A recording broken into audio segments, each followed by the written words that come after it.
Hello, word wanderers. Welcome to my channel, where we explore fun and practical ways to master the English language, one step at a time. If you haven't subscribed yet, make sure to hit that subscribe button and tap the notification bell, so you never miss a lesson. Today, we will practice identifying nouns, verbs, and subjects in a sentence. I've already discussed nouns in one of my videos, so this will be a quick recap on that part. A noun is a word or set of words for a person, place, thing, or idea. A noun of more than one word is called a compound noun. There are common nouns and proper nouns.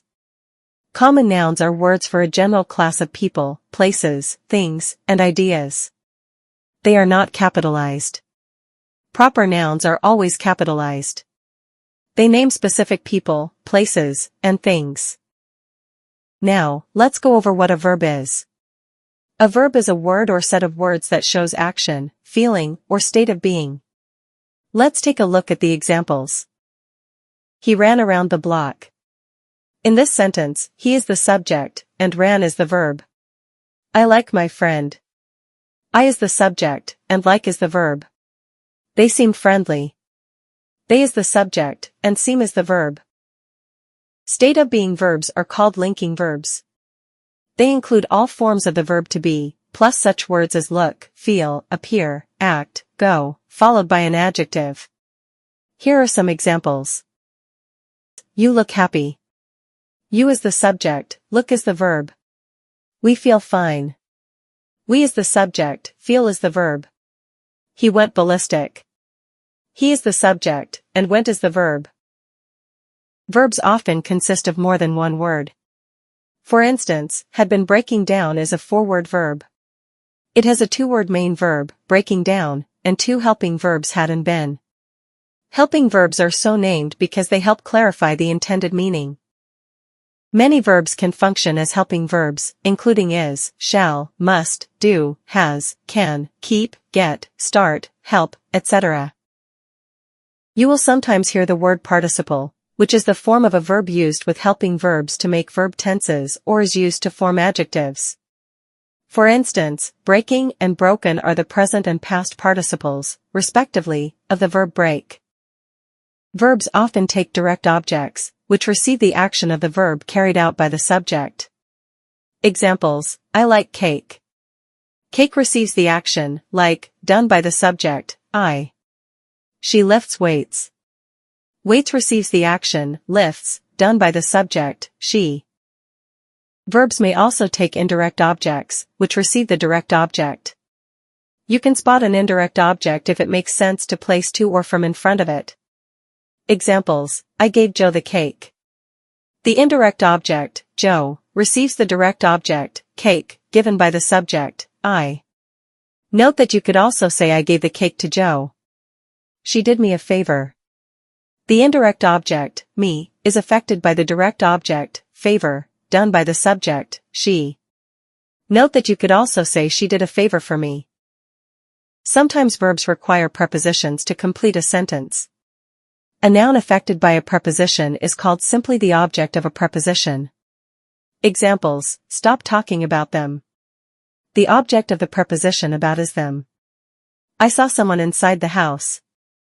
The object of the preposition inside is the house. Gerund is another verb-related term I will mention only briefly. Gerunds are also called verbal nouns, because they are formed when verbs have ing added to them and are used as nouns. Example: walking is great exercise. The ing word, the gerund, is the subject of the sentence. A subject is the noun, pronoun, or set of words that performs the verb. Examples: the woman hurried. Woman is the subject. She was late. She is the subject. The Shape of Water won an Academy Award. The shape of water is the subject. To find the subject and verb, always find the verb first. Then ask who or what performed the verb. Examples: the jet engine passed inspection. Passed is the verb. Who or what passed?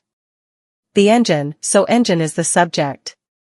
If you included the word jet as the subject, lightning will not strike you. But technically, jet is an adjective here and is part of what is known as the complete subject. From the ceiling hung the chandelier. The verb is hung. Now, if you think ceiling is the subject, slow down. Ask who or what hung. The answer is the chandelier, not the ceiling. Therefore, chandelier is the subject. Sentences can have more than one subject and more than one verb. Examples: I like cake, and he likes ice cream. 2 subjects and 2 verbs. He and I like cake. 2 subjects and 1 verb. She lifts weights and jogs daily. 1 subject and 2 verbs. If a verb follows to, it is called an infinitive, and it is not the main verb. You will find the main verb either before or after the infinitive.